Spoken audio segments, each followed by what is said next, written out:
बार सभी को जय मसीह की कहना चाहता हूं। आज का जो टॉपिक है, आपको पता है, मैंने आपको बताया था कि आज हम महामारी के प्रति एक विश्वासी का प्रत्युत्तर, a believer's response towards the pandemic. ठीक है, एक विश्वासी होने के नाते हमें क्या करना चाहिए, किस तरह हमें अपने आप को तैयार रखना है, किस तरह हमें, किन चीजों के लिए हमें प्रत्युत्तर इस महामारी के प्रति हमें देना पड़ेगा। ठीक है, इन बातों के लिए आज हम परमेश्वर के वचन से अध्ययन करने वाले हैं। कुछ बातें आपको मैं बताने वाला हूं, शेयर करने वाला हूं। ध्यान से सुनिए, स्क्रीन पर अपना ध्यान भी रखिए, मैं अपना स्क्रीन शेयर करने वाला हूं। तो जैसा मैंने बताया, आज का टॉपिक महामारी के प्रति, महामारी के प्रति एक विश्वासी का प्रत्युत्तर, a believer's response towards the pandemic. हमको पता है कि आज जिस समय में हम जी रहे हैं, जिस हालात में, जिस परिस्थितियों में आज केवल भारत नहीं, सारी दुनिया इस महामारी के कारण, सारी मानव जाति जिस परिस्थितियों से हम गुजर रहे हैं, हम जानते हैं कि ये समय कोई साधारण नहीं है, कोई नॉर्मल टाइम्स नहीं है हमारे। और जब से यह महामारी शुरू हुई है, आज तक लाखों लोग मर चुके हैं, लाखों करोड़ों लोग इससे पीड़ित हुए हैं, चाहे वो किसी भी जाति, मत या किसी भी रंग वाले क्यों ना हो, किसी भी देश वाले क्यों ना हो। इस महामारी के कारण हर इंसान पीड़ित हुआ है, अमीर हो या गरीब हो, इससे कोई मायने नहीं रखता। और चाहे वो विश्वासी हो या अविश्वासी हो, बात तो यह है कि आज कई सारे लोग जो मसीह की सेवा में है, कई सारे पासवान, पास्टर लोग जो प्रभु की सेवा में है, ऐसे लोग भी गुजर चुके हैं। ये कोई नई बात नहीं है, आपको सबको पता है। लेकिन मैं आज बस थोड़ी ऐसी बातें बताकर मैं आपको उत्साहित करना चाहता हूं, तैयार रखना चाहता हूं, तैयारी करना चाहता हूं अपने आप की भी इन बातों के द्वारा। और ऐसा हमारा प्रत्युत्तर रहना चाहिए, ये मेरी उम्मीद है हर विश्वासी से। ठीक है, तो सबसे पहली बात मैं आपको ये बताना चाहता हूं। ठीक है, जैसा भाई भूषण अभी बताया, सबसे पहली बात, डरो मत। हमें डरना नहीं है, क्योंकि डर विश्वास का विरोधी है। जिस किसी में भी जब विश्वास की कमी हो जाती है तो डर की बढ़ोतरी हो जाती है, डर बढ़ जाता है। डर जब बढ़ जाता है तो विश्वास कमजोर होता है। डर और विश्वास ये दोनों एक दूसरे के विरोधी हैं। और इसीलिए सबसे बड़ी बात आज हमारे लिए जो विश्वासी है कि हमें डरना नहीं है। आज कई लोगों की जान कोरोना से ज्यादा डर की वजह से जा रही है। इंसान डर कर, मुझे क्या हो जाएगा, मेरी मौत आ जाएगी, या मेरे परिवार को क्या हो जाएगा, मेरे बाद मेरे बच्चों का क्या हो जाएगा, अगर मैं मर जाऊं तो मेरे परिवार का क्या हाल होगा। वो मौत का डर जो है इंसान को आज कोरोना से ज्यादा भयभीत कर रहा है, और उस डर के कारण आज कई लोग मर रहे हैं। तो पहली बात, सबसे पहली बात, हमें यह सीख लेना चाहिए, समझ लेना चाहिए कि हमें किसी भी हालात में हमें डरना नहीं है। मत डरो, प्रभु का वचन है। कई बार पुराने नियम से नए नियम तक हर बात, उत्पत्ति के किताब से लेकर प्रकाशित वाक्य तक, कई बार परमेश्वर ने कहा, मत डर, मैं तेरे संग हूं। Do not be afraid, fear not. प्रभु का वचन हर वक्त, जब जब अपनी प्रजा, अपने लोग, अपने दास डर रहे थे, कमजोर हो चुके थे, निराश हो चुके थे, वो चाहे किसी भी परिस्थिति में क्यों ना हो, प्रभु हर बार सबसे पहले एक ही बात कहता था कि डरो मत, डरो मत। कितने बार ये बात लिखी हुई है मैं नहीं जानता, थोड़े लोग कहते हैं कि ये 365 बार डरो मत, फियर नॉट या डू नॉट बी अफ्रेड, ये बात बाइबल में लिखी हुई है। लेकिन वो बात कितनी सच है? 365 बार मतलब साल के हर दिन परमेश्वर ये कहता है कि डरो मत। ये बात पूरी तरह सच नहीं है कि 365 बार बाइबल में ये बात लिखी गई है, लेकिन जितने भी बार लिखी हुई है, चाहे वो 100 बार हो, 200 बार हो, कितनी भी बार लिखी हुई है, हमें उससे मतलब नहीं है, कि गिनती से मतलब नहीं है, लेकिन वो परमेश्वर की बात, कि परमेश्वर खुद कह रहा है कि डरो मत।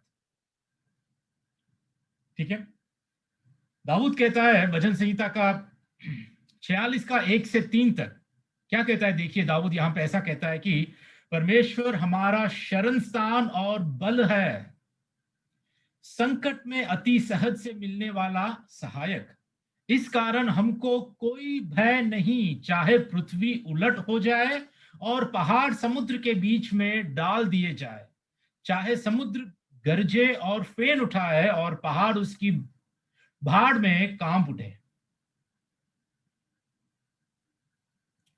दाऊद का जो भरोसा था परमेश्वर पर, वो पूरी रीति से परमेश्वर को अपना शरण स्थान और अपना बल, परमेश्वर को सर्वशक्तिमान कहकर वो उस रीति से परमेश्वर पर विश्वास करता था, भरोसा रखता था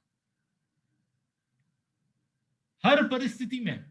खासकर जब संकट का समय है, जब महामारी का समय है, जब दिक्कतों का सामना हमें करना पड़ रहा है, उस वक्त दाऊद का सबसे बड़ा भरोसा किस पे था पता है? परमेश्वर पर। वो हमेशा परमेश्वर पर आधारित, निर्भर होता था और हमेशा ये कहता था कि मेरा बल, मेरा ऊंचा गढ़, मेरा छिपने का स्थान, मेरा शरण स्थान मेरा परमेश्वर है, मेरा सहायक वो है, उसी की ओर मैं देखूंगा और मैं भय नहीं खाऊंगा। मैं क्यों? क्योंकि परमेश्वर है जो मेरा सहायक है, परमेश्वर है जो मेरा शरण स्थान है। इसीलिए कोई भय नहीं, चाहे पृथ्वी उलट भी जाए, पृथ्वी पर अगर कोरोना आया, कोरोना का बाप आया, अगर कोई भी वायरस क्यों ना आया, मुझे भय नहीं खाना है, मुझे डरना नहीं है, मेरे विश्वास को खोना नहीं है, डरना नहीं है। देखिए, जो प्रचारक, खासकर जो समृद्धि वाला सुसमाचार सुनाते हैं, जो प्रॉस्पेरिटी वाला गॉस्पल सुनाते हैं, समृद्धि वाला सुसमाचार सुनाने वाले जो प्रचारक अपने विश्वास के द्वारा चंगाई की घोषणा करते हैं, उनके लिए आज ये कोरोना बहुत ही बड़ा चुनौती है। क्योंकि ये सारे जो समृद्धि और चंगाई के प्रचारक, चंगाई के सुसमाचार के प्रचारक आज बहुत ही कठिन समय से वो भी गुजर रहे हैं। जो विश्वास के प्रति इतनी बड़ी बड़ी सभाएं रखते हैं और इतने बड़े बड़े प्रचार करते हैं, उनका आज अता पता भी नहीं है। लोग पूछ रहे हैं, अगर अगर आप सच में हमें विश्वास के द्वारा चंगाई दे रहे हैं और आपके प्रचार के द्वारा हमें चंगाई मिल रही है, आपकी प्रार्थनाओं के द्वारा हमें चंगाई मिल रही, तो अब क्यों नहीं मिल रही है? कोरोना वायरस के लिए आप क्यों अस्पतालों में जाके क्यों प्रार्थना नहीं कर रहे हैं? हजारों लोग जब मर रहे हैं तो आप कहां बैठे हुए हैं?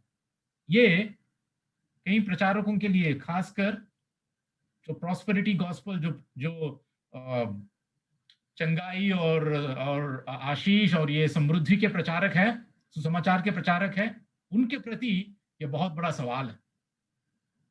इस हालात में क्यों विश्वास के लिए वो प्रचार क्यों नहीं कर रहे हैं? दोस्तों, इसीलिए हमेशा हमें परमेश्वर के वचन पर ही, परमेश्वर के वचन में जो लिखा है, जैसा लिखा है वैसे हमें अगर हम समझ पाते हैं, अगर हम देख पाते हैं, अगर परमेश्वर के वचन के द्वारा हमारे अंदर विश्वास पैदा होता है, तो वही हमें हर संकट में बचाएगा। जैसे दाऊद को बचाया, क्योंकि दाऊद पहचान लिया था कि परमेश्वर सर्वशक्तिमान है। उसने जाना, उसने पहचाना, उसने देखा कि परमेश्वर उसका शरण स्थान है। और एक बार दाऊद यहां पर भी कहता है 112 का 6 के साथ में, वह तो सदा अटल रहेगा, धर्मी का स्मरण सदा तक बना रहेगा, वह बुरे समाचार से नहीं डरता। बुरे समाचार से नहीं डरता। चाहे बुरी बातें मीडिया में हो, न्यूज में हो, कहीं से भी अगर आपको बुरी समाचार भी अगर आए, तो एक धर्मी इंसान, ठीक है, जो पूरा परमेश्वर पर भरोसा रखने वाला है, उसका हृदय यहोवा पर भरोसा रखने से स्थिर रहता है। परमेश्वर पर जब हमारा हमारा हृदय भरोसा करने लगता है और हमारा हृदय स्थिर रहता है, तब जितनी भी बुरी खबर क्यों ना आए, हमें उससे डर नहीं लगता। एक तो बात है कि बुरी खबर हमें सुनने की जरूरत नहीं है, सुनना नहीं भी चाहिए। अगर हम सुनते भी हैं तो हमें डरने की भी जरूरत नहीं है। जैसा भाई भूषण ने भी कहा, आपको हर न्यूज हमेशा 24 घंटे, अभी आप लॉकडाउन में है तो ये न्यूज, वो न्यूज, ये यहाँ पे क्या हो रहा है, वहां पे क्या हो रहा है, ये सारे नेगेटिव, नकारात्मक बातें न्यूज मीडिया से आप अगर दूर रहे तो आपके लिए, मेरे लिए, सबके लिए बेहतर है। लेकिन अगर हम सुनते भी है, अगर सुनाई भी पड़ता है, तो किसी भी बुरे समाचार से हमें नहीं डरना चाहिए, क्योंकि हमारा हृदय परमेश्वर पर भरोसा रखने से स्थिर रहता है। ठीक है, परमेश्वर पर भरोसा रखने से। और एक नए नियम की बहुत बढ़िया वचन, एक ऐसा परमेश्वर का वादा या प्रतिज्ञा, परमेश्वर ने जो किया कि अपने प्रेम रखने वालों से, मैंने बहुत बार इस वचन को बताया आपको, फिर एक बार बता दूंगा आपको उत्साहित करने के लिए। रोमियो का 8 का 38 में ऐसा लिखा है कि हम जानते हैं कि जो लोग परमेश्वर से प्रेम रखते हैं, उनके लिए सब बातें मिलकर भलाई को उत्पन्न करती है, अर्थात उन्हीं के लिए जो उसकी इच्छा के अनुसार बुलाए गए हैं। यहां पर अगर आपको थोड़ा सा मैं बता दूं कि इस वचन का अर्थ, ठीक है, जो लोग परमेश्वर से प्रेम रखते हैं उनके लिए, ठीक है, उनके लिए प्रभु कहता है कि सब बातें मिलकर भलाई को उत्पन्न करती है। चाहे वो महामारी हो, चाहे वो पीड़ाएं हो, चाहे वो संकट हो, कुछ भी, सब मतलब सब बातें मिलकर हमारी भलाई को ही उत्पन्न करती है। अर्थात ध्यान से सुनिए, किसके लिए? अर्थात उन्हीं के लिए, उन्हीं के लिए, ध्यान से सुनिए, हर एक के लिए नहीं है ये, उन्हीं के लिए जो उसकी इच्छा के अनुसार बुलाए हुए हैं। अब उसकी इच्छा के अनुसार बुलाए हुए हैं, इसका मतलब क्या है? मतलब परमेश्वर बुला रहा है, और जो उसकी बात को सुनकर उसको जो ग्रहण करते हैं और उसकी बातों के द्वारा हमारे मरे हुए मन में परमेश्वर जान डालता है, उन लोगों के लिए यह बात कही गई है। ठीक है, बुलाए जाना, the calling, those who are called. ठीक है, एक एक तो है कि प्रभु ने हमें कहा कि सुसमाचार का प्रचार करो, सुसमाचार को बताओ। सुसमाचार का एक बुलावा होता है जो हम सुनते हैं, लेकिन और एक बुलावा भी होता है, पता है? एक बुलावा जो होता है वो परमेश्वर हमारे अंदर, सुसमाचार का जो बुलावा है वो एक्सटर्नल है, और हमारे मनों के अंदर, इंटरनली हमारे अंदर परमेश्वर हमारे मनों को बुलाता है, हमारे मनों तक उसकी आवाज परमेश्वर लेकर आता है। और हमारे मनों को जो जो मरे हुए मुर्दों की तरह हम मसीह के पास आने से पहले जिस स्थिति में हम मरी हुई दशा में, जैसे पौलुस कहता है, उस दशा में परमेश्वर की इच्छा के अनुसार जब वो हमें बुलाता है तो हमारे मनों में वो हमें पुनरुत्थित करता है, हमारे मनों में वो हमें जान डालता है, जिसके कारण हम नया जन्म पाते हैं। तो ये बात किसके लिए पता है दोस्तों? उसकी इच्छा के अनुसार जो बुलाए हुए हैं उन्हीं के लिए। और जब हम उसकी इच्छा के अनुसार बुलाए हुए हैं तो हम उससे प्रेम भी रखना शुरू करते हैं, क्योंकि उसके पवित्र आत्मा के द्वारा जो हमारे अंदर डाला गया परमेश्वर का प्रेम हमारे मन में आता है, और उस प्रेम के कारण हम परमेश्वर से प्रेम रखते हैं। और उन्हीं के लिए सारी बातें, सब बातें मिलकर भलाई ही को उत्पन्न करती हैं। आज प्रश्न ये है हमारे बीच में कि क्या आप परमेश्वर की इच्छा के अनुसार सच में बुलाए हुए हैं?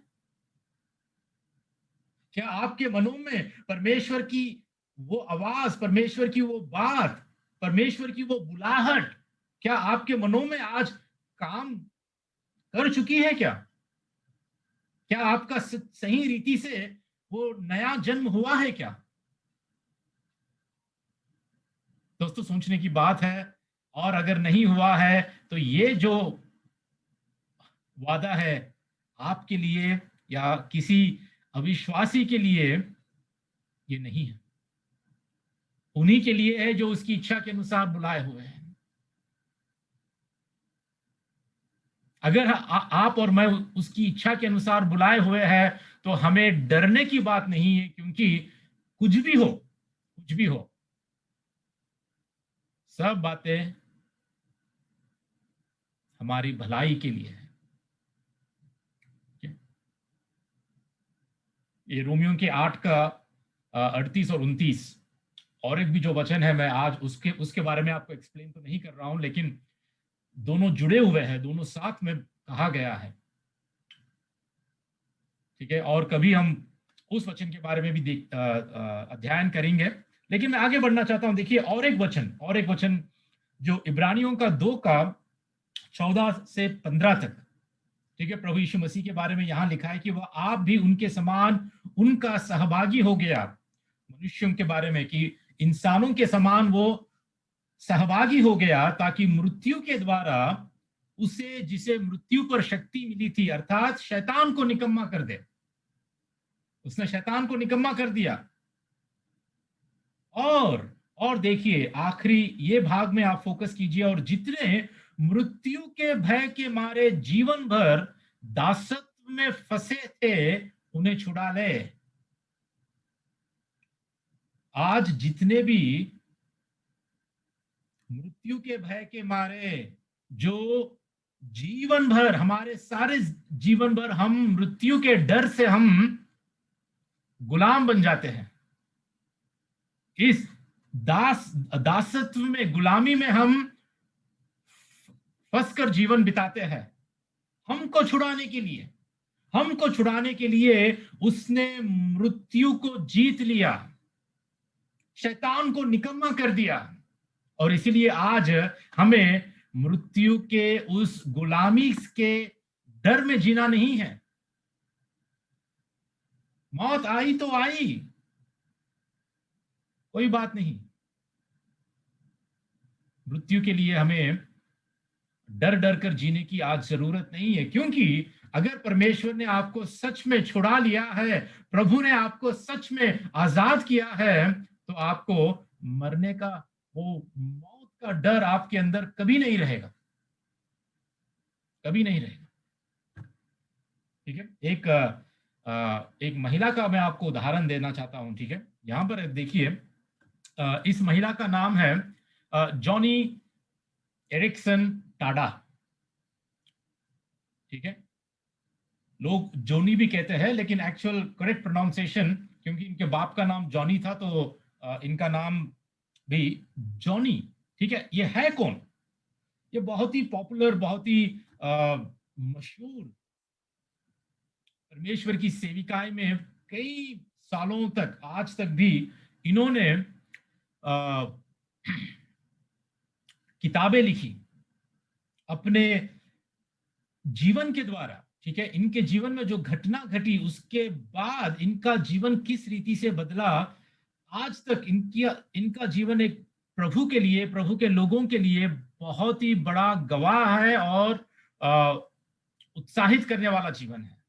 तो ऐसा हुआ कि जब ये 17 साल की उम्र में, ठीक है, 17 साल की उम्र में ऊपर से छलांग मारकर जब स्विमिंग पूल में लोग डूबते हैं ना, तो डाइविंग जब करते हैं, तो वैसे इन्होंने भी 1967 में, जब ये 17 साल की उम्र में थी, तब स्विमिंग पूल में छलांग मारकर इन्होंने नीचे कूदा। लेकिन जैसे ही नीचे कूदा, बिल्कुल नीचे तक गई और वहां पर अपना सर लगने से, जमीन पर लगने से, ठोकर खाने से जब ये ऊपर आई तो इनका जो गर्दन से नीचे जितना भी बॉडी का भाग है, सब कुछ पैरालाइज हो गया, काम करने नहीं लगा। गले से नीचे जो भी पार्ट है शरीर का, वो सब कुछ 17 साल की उम्र से काम करने नहीं लगा। लेकिन इन्होंने भरोसा नहीं छोड़ा, अपना विश्वास नहीं छोड़ा, और तब से लेकर आज तक हाथ पैर इनके काम नहीं करते। अपने मुंह से ये पेंटिंग बनाते हैं, अपने मुंह से अक्षर भी लिखते हैं। वैसे कई सारे किताबें इन्होंने आज लिखा, आज तक लिखा। और ये आज 70 साल की महिला है। ये 70 साल की ये महिला कोरोना वायरस के बारे में जो इन्होंने आज लिखा है, जो कहा है, मैं आपको बताना चाहता हूं। ठीक है, उन्होंने ये कहा, इंग्लिश में यहां पर मैं आपको दिखा रहा हूं, लेकिन हिंदी में मैं आपको समझा देता हूं। उन्होंने ये कहा कि मैं एक कोरोना वायरस के प्रति एक रिस्क मेरे लिए है। ठीक है, और 70 साल की एक ऐसी महिला हूं मैं जो अपने फेफड़े, बहुत ही नाजुक फेफड़े, और मेरा जो इम्यून सिस्टम है वो भी बहुत ही आसानी से समझौता में आ सकता है।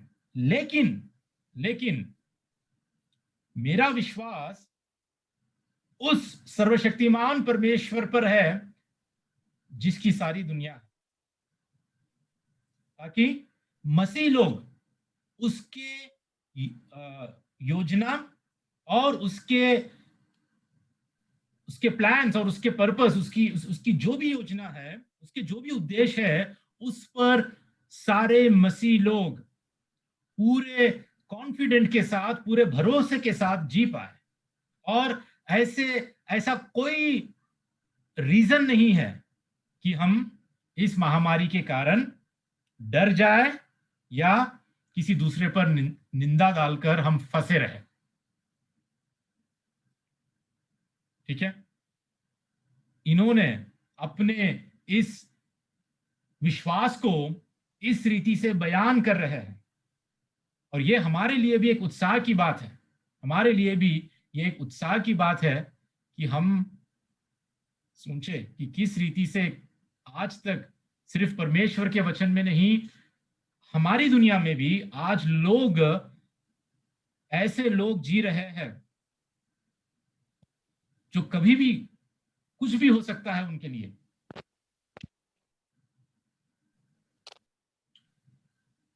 ठीक है, प्रभु में विश्वास करते हुए ऐसे लोग भी जी रहे हैं। मैं आगे बढ़ना चाहता हूं। दूसरी बात, ये मत भूलो कि हम धरती पर मुसाफिर हैं।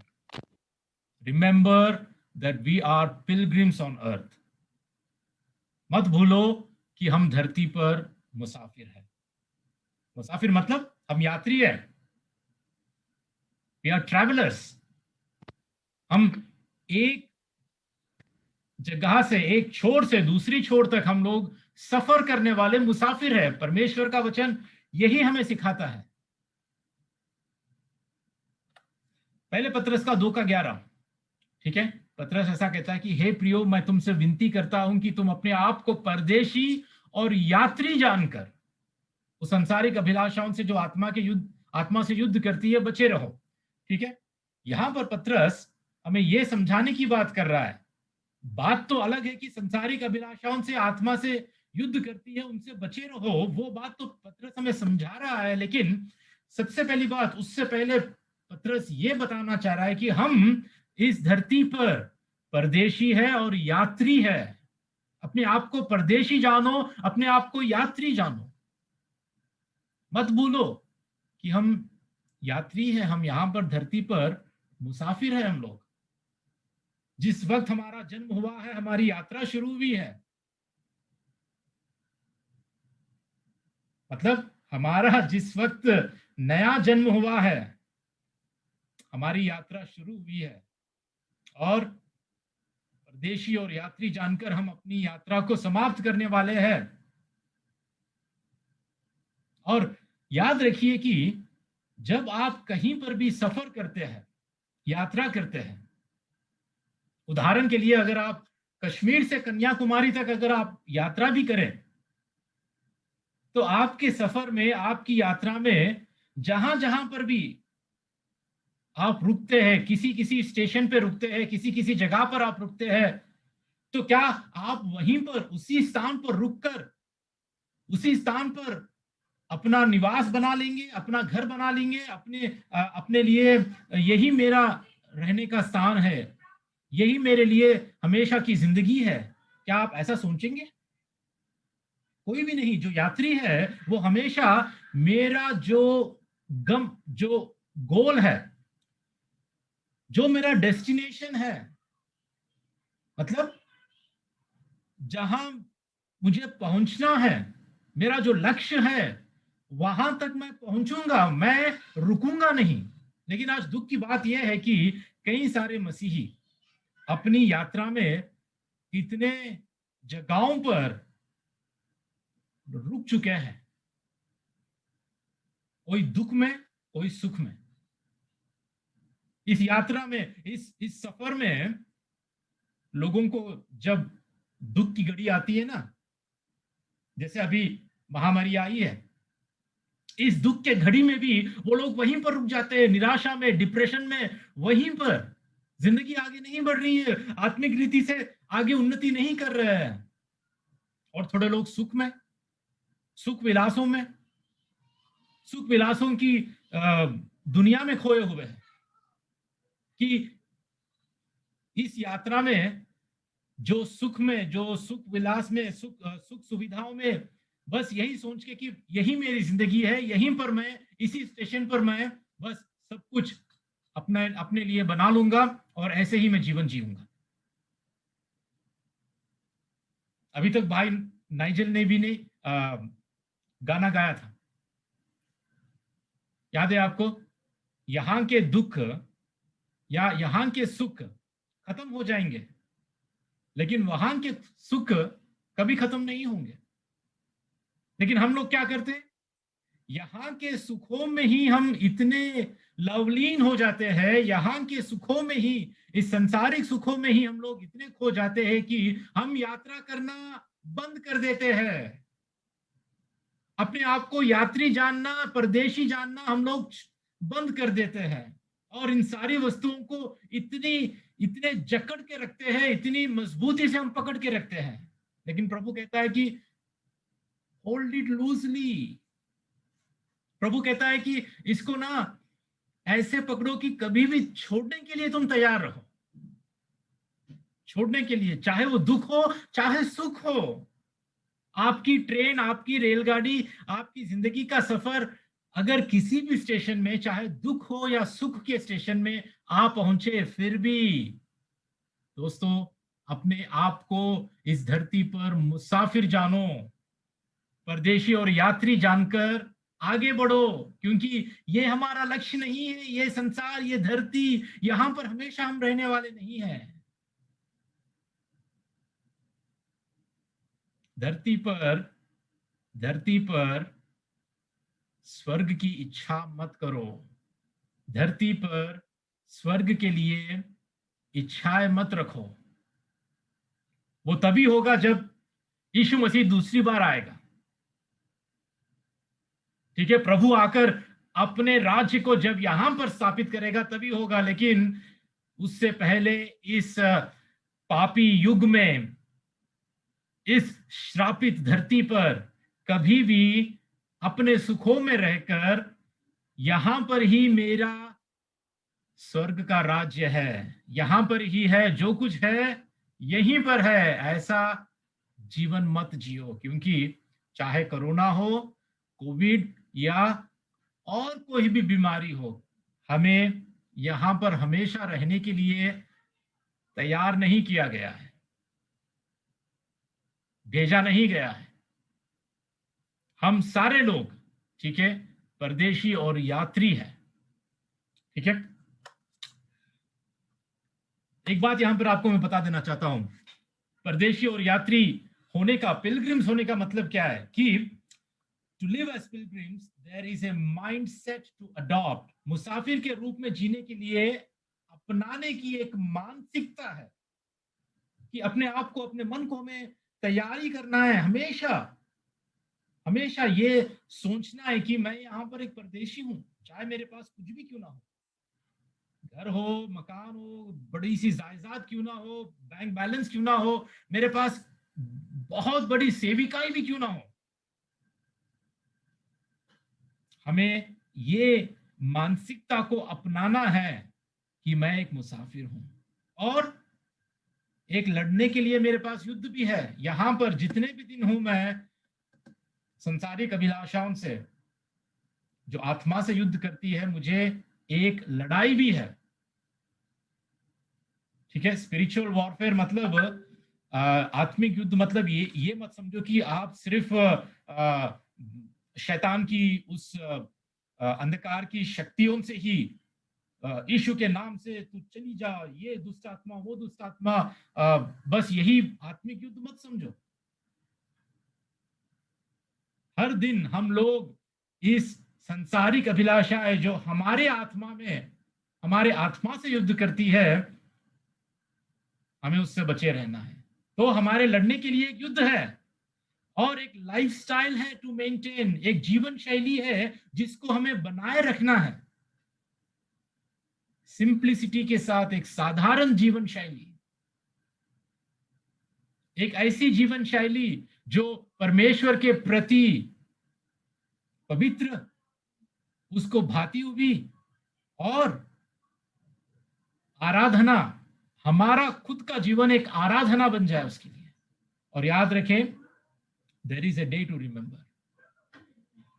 एक दिन है, एक दिन आएगा जब जब हमें अपनी यात्रा को समाप्त करके उसके आगे हमें खड़े होना है। ठीक है, remember this, to live as pilgrims there is a mindset to adopt, a war to fight, a lifestyle to maintain and a day to remember। ठीक है दोस्तों, मैं आगे बढ़ना चाहता हूं। ठीक है, आगे बढ़ना चाहता हूं। तीसरी बात, कभी भी मौत का सामना करने के लिए तैयार रहो। बहुत जरूरी है, बहुत जरूरी है।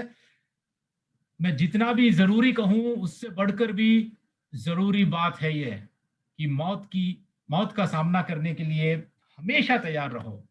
याकूब कहता है 4:14 में, सुन तो लो, तुम्हारा जीवन है ही क्या, तुम तो मानो भाप समान हो जो थोड़ी देर दिखाई देती है फिर लोप हो जाती है। जीवन क्या है हमारा? मीठी बातों में याकूब हमें समझाता है, सुन तो लो भाई बहनों, तुम्हारा जीवन क्या है, सिर्फ भाप के समान है हम, थोड़ी देर हम दिखाई देते हैं, उसके बाद उड़ जाते हैं, लोप हो जाता है। इसीलिए इसीलिए इस छोटे से जीवन में, इस नाजुक ऐसे जीवन में मौत का सामना करने के लिए तैयार रहो, तैयार रहो। और पता है कौन तैयार रह सकता है? कौन इस मौत का सामना करने के लिए हमेशा जो तैयार रहता है, कौन कौन सा व्यक्ति है पता है? वो विश्वासी जिसको अपने उद्धार का आश्वासन है, जिसको 100% अपने धर्मी ठहराए जाने का और अपने उद्धार का आश्वासन जिसको है, वही हमेशा मौत का सामना करने के लिए तैयार रहता है। He who knows that he is justified, he who knows that he is justified, and he who has the assurance of salvation. तो सोचने की बात यह है कि क्या आपको आज के दिन अपने उद्धार का आश्वासन है? अपने धर्मी ठहराए जाने का आपको पूरी तरह विश्वास है कि आज के दिन अगर मैं मृत्यु का मुझे सामना भी करना पड़े तो मेरे मसीह के पास मैं रहूंगा, उसके न्याय के सिंहासन के आगे मुझ पर कोई दंड की आज्ञा नहीं रहेगी। जो मसीह में है, रोमियो का 8:1, उन पर अभी कोई दंड की आज्ञा नहीं है। ऐसे लोग जिनको अपने उद्धार का आश्वासन है, जो 100% कह सकते हैं कि हाँ, आज अगर मैं मर भी जाऊं तो मैं परमेश्वर के राज्य में रहूंगा मैं। ठीक है, हमारा डेस्टिनेशन सिर्फ परमेश्वर के राज्य को पाना नहीं है, सिर्फ स्वर्ग में जाना नहीं है। हमारा उद्देश्य मरने के बाद भी पता है क्या है? परमेश्वर को पाना, मसीह को पाना, मसीह के समान बनना, मसीह के समान रहना, वो हमारा उद्देश्य है। हमारी आशा वो है कि वो जैसा है हम भी वैसा बनेंगे। जैसा यीशु है बिल्कुल वैसा मैं एक दिन बनने वाला हूं। इसीलिए मैं वहां जाना चाहता हूं। इसीलिए वहां पर सोने के सड़क रहेंगे या सोने का या और बड़े बड़े महल रहेंगे, इससे मुझे कुछ लेना नहीं है, कुछ देना नहीं है। वहां वो बात सच है, लेकिन सबसे बड़ी बात ये क्या है हमारे लिए? ये बात है कि जैसा यीशु है वैसा मैं भी मेरे प्रभु के समान, प्रभु के जैसा मैं एक दिन बनने वाला हूं। मतलब उसके ईश्वरत्व में नहीं, परंतु उसके गुणों के जैसे, उसके कैरेक्टर में उसके जैसे। ठीक है, हाल ही में क्या हुआ है, पिछले हफ्ते टाइम्स ग्रुप, ठीक है, इस कंपनी के एक जो चेयरमैन है, एक महिला है। ठीक है, यहाँ पे आप फोटो पे आप देख सकते हैं स्क्रीन पर, इनका नाम है इंदु जैन। ठीक है, ये टाइम्स ग्रुप की चेयरमैन। ठीक है, पिछले हफ्ते इनका देहांत हो गया। ये कोविड के कारण ये गुजर चुके हैं। काफी पॉपुलर लेडी है, कई किताबें इन्होंने लिखी है, बहुत भारत में कई लोग इनको जानते हैं।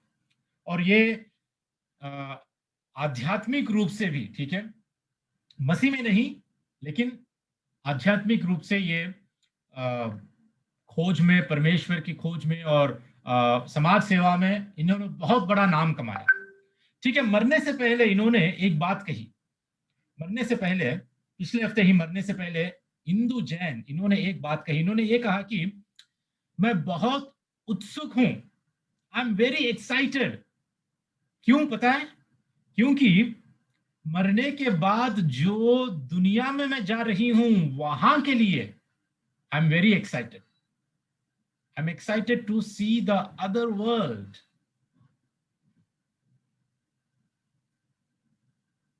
दोस्तों, इसीलिए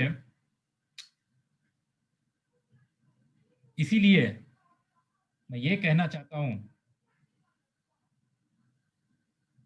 कि कोई विश्वासी जब मौत का सामना करने के लिए तैयार है, उसको पता होता है कि आफ्टर डेथ, मरने के बाद वो कहाँ रहेगा। लेकिन जो अविश्वासी है वो चाहे कितना भी एक्साइटेड क्यों ना हो, जैसे हिंदू जैन है, उनको पता नहीं कि मरने के बाद ये लोग कहाँ अनंत काल के लिए अपना जीवन बिताने वाले हैं, अनंत काल के लिए। जब एक अविश्वासी रहकर वो मरने के लिए इतना एक्साइटेड थे, मरने के बाद वो दुनिया देखने के लिए एक्साइटेड थे, तो सोचिए कि आप और मैं जो हम विश्वासी हैं, हमें कितना एक्साइटेड होना चाहिए, हमें कितने उत्सुक होना चाहिए कि मौत को हम ऐसे डर डर कर हम देखने की जरूरत नहीं है। मौत हमारे लिए एक जन्मदिन के सेलिब्रेशन की तरह है, पता है, एक मैरिज डे, एक मैरिज एनिवर्सरी की समान सेलिब्रेशन की तरह हमें होना चाहिए। और एक मैं बात आपको बताना चाहता हूं।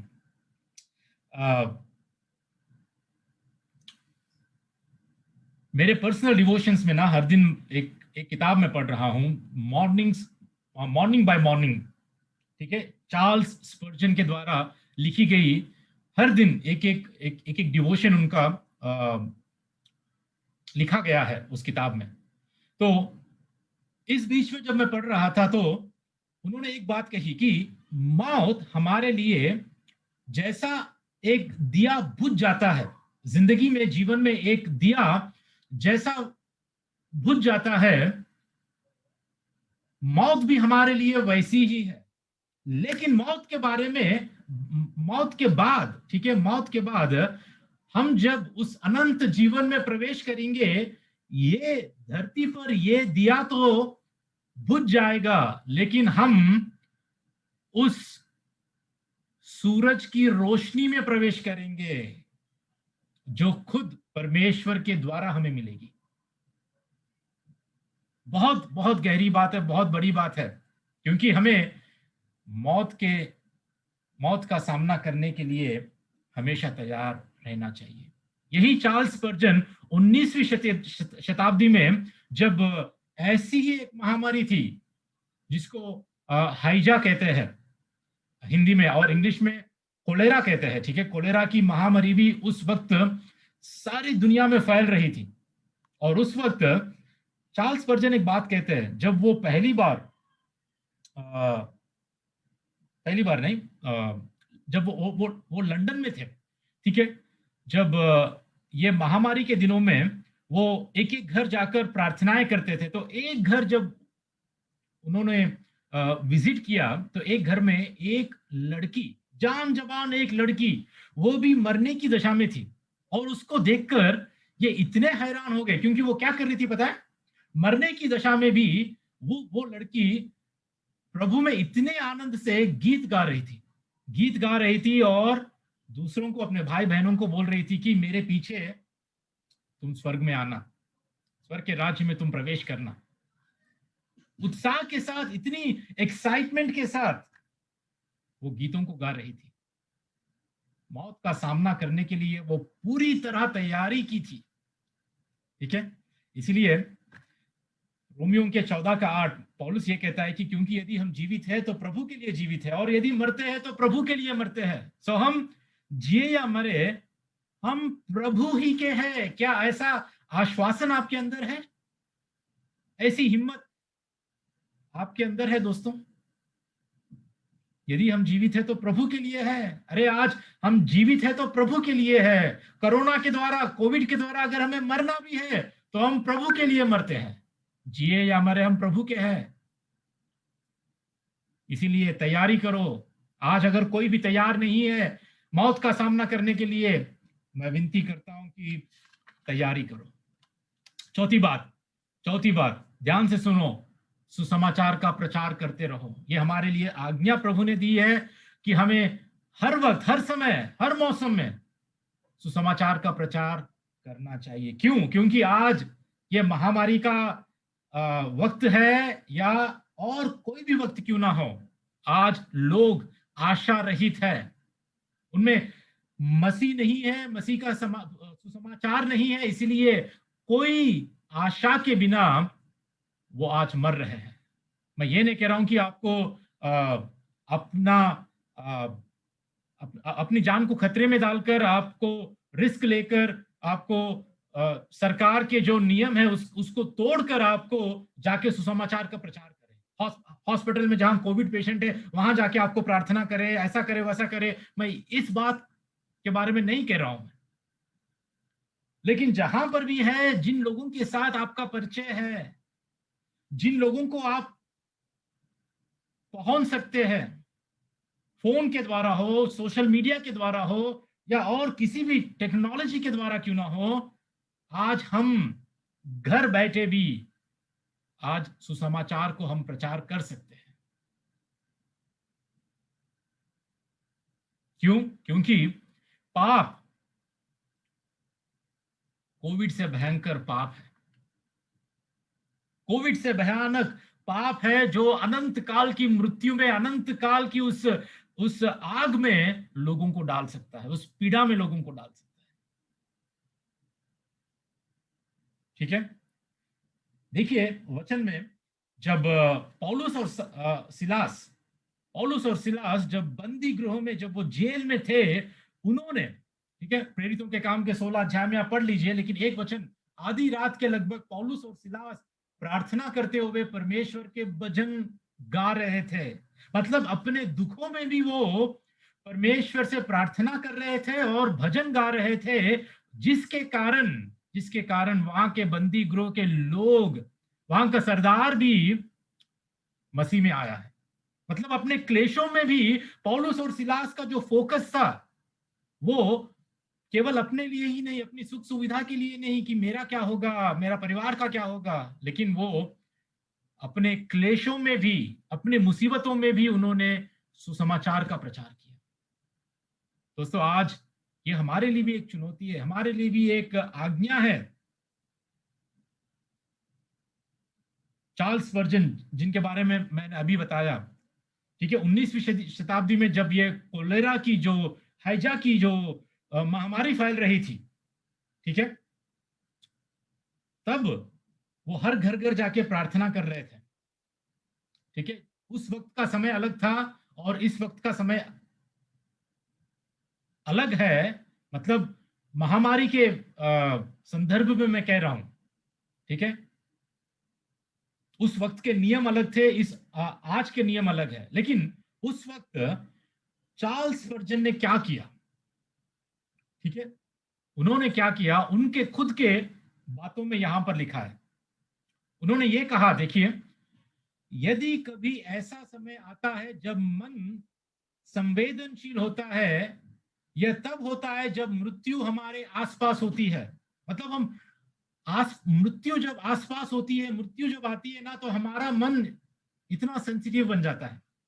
मैं स्मरण करता हूं, जब मैं पहली बार लंदन आया था, तो लोग किस प्रकार उत्सुकता पूर्वक सुसमाचार सुनते थे, क्योंकि हाइजा जो कोलेरा है बहुत भयंकर रीति से प्रबल था।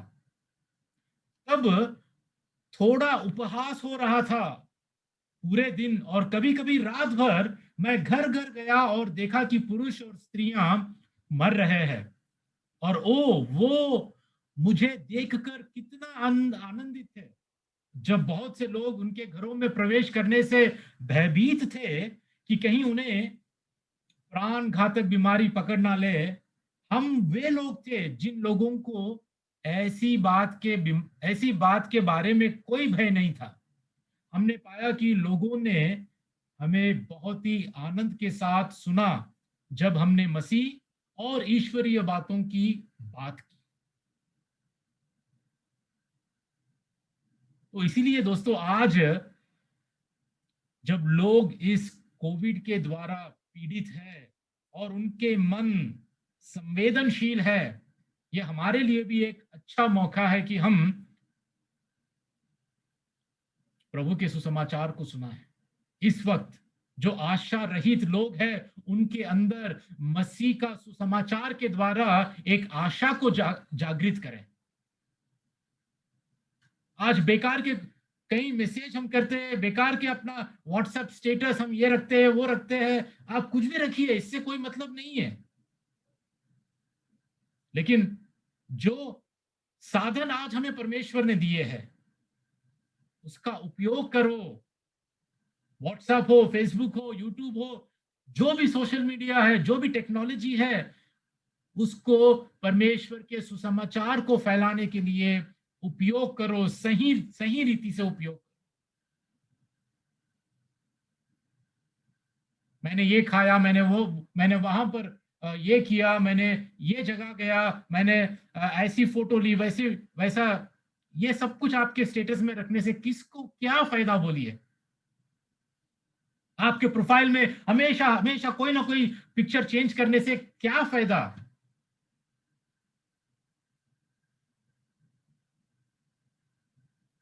दोस्तों, आप बुरा मत मानिए, लेकिन ये सब कुछ आप कर सकते हैं, आपके पास पूरी आजादी है। लेकिन मेरा कहने का ये मतलब है कि प्रभु का आगमन बहुत नजदीक है। हम ऐसे अंतिम दिनों में जी रहे हैं और हमें तैयारी करना है। सुसमाचार का प्रचार हमें किसी न किसी रीति से, आपके परिवार वाले हो, आपके रिश्तेदार हो, दोस्त हो, काम करने की जगह लोग हो, किसी न किसी रीति से परमेश्वर के सुसमाचार को उन तक पहुंचाओ। पता है, दो दो प्रकार से हम सुसमाचार का प्रचार कर सकते हैं। जो लोग हमें जानते हैं उनके बीच में हम अपने जीवन से सुसमाचार प्रचार कर सकते हैं, और जो लोग हमको नहीं जानते उनको हम अपने बातों से सुसमाचार प्रचार कर सकते हैं। दो भी जरूरी है हमारे लिए कि अपना जीवन खुद एक सुसमाचार बने, और अपने बातों से भी, अपने शब्दों से भी हम लोग परमेश्वर का सुसमाचार प्रचार करें। ठीक है, आखिरी बात बताकर मैं समाप्त करना चाहता हूं। आखिरी बात, ठीक है, आखिरी बात, समझदार बने और सुरक्षित रहे। ठीक है, समझदार बने, सुरक्षित रहे। आज थोड़े लोग मसीह जगत में भी जो समझदार नहीं है, जो आज बहुत निर्बुद्धि और बेवकूफी का काम कर रहे हैं। पता है क्या है? हमें कुछ डर नहीं है, हमें कोरोना लगा नहीं लगा कोई बात नहीं, हम घर घर जाएंगे, हम प्रचार करेंगे, हम यहां वहां जाएंगे, हम मास्क नहीं पहनेंगे, हम सोशल डिस्टेंसिंग मेंटेन नहीं करेंगे, जो भी, हम मीटिंग बंद नहीं करेंगे, हम चर्चेस बंद नहीं करेंगे, हम बस अपनी मनमानी करेंगे। क्यों? क्योंकि हम बहुत बड़े विश्वासी है, बहुत ऐसे मसीह है हम, जिनका हमारा परमेश्वर पर हमारा बहुत बड़ा भरोसा है, वो हमें बचा लेगा। ऐसी मूर्खता से बचे रहो, समझदार बनो। जो कानून है, जो नियम है, जो सरकार के नियम बनाए गए हैं सबकी सुरक्षा के लिए, इसका पालन करो, समझदार बनो। नीति वचन में ऐसा लिखा है, चतुर मनुष्य विपत्ति को आते देखकर छिप जाता है, परंतु भोले लोग आगे बढ़कर दंड भोगते हैं। नीति वचन का 22 का 3। चतुर बनो, विपत्ति को आते देखकर छिपे रहो। लॉकडाउन में अपने अपने घरों में छिपे रहो, जरूरत पड़ने से ही बाहर निकलो, सैनिटाइज करो।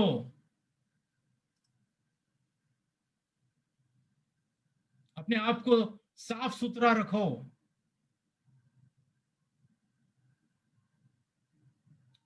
ठीक है, ऐसे लोगों से धोखा मत खाओ जो ये कहते हैं कि बस हमें परमेश्वर पर भरोसा है, इसलिए हम जहां पर भी जाए कुछ भी करें हमें कुछ नहीं होगा। लापरवाही मत करो दोस्तों, लापरवाही मत करो, समझदार बनो और सुरक्षित रखो, ताकि आपके द्वारा दूसरे भी सुरक्षित रहे। ठीक है, लॉकडाउन के चलते अभी हम सारे लोग घर पे हैं, और घर पे रहकर हम अपना समय, मतलब जो अभी काम कर रहे हैं मैं उनकी बात नहीं कर रहा हूं, जो घर से भी काम कर रहे हैं उनकी भी बात मैं नहीं कर रहा हूं, लेकिन लॉकडाउन में अगर हम, हमारे पास आज परमेश्वर की दया से हम सुरक्षित है और हम अपने घर पर ही है और हमें समय है, तो आपका समय बेकार मत गवा दो। क्या कर सकते हैं आप इस लॉकडाउन में? एक बहुत ही अच्छी राय मैं आपको देना चाहता हूं। परमेश्वर के वचन के ज्ञान में आप बढ़ सकते हो।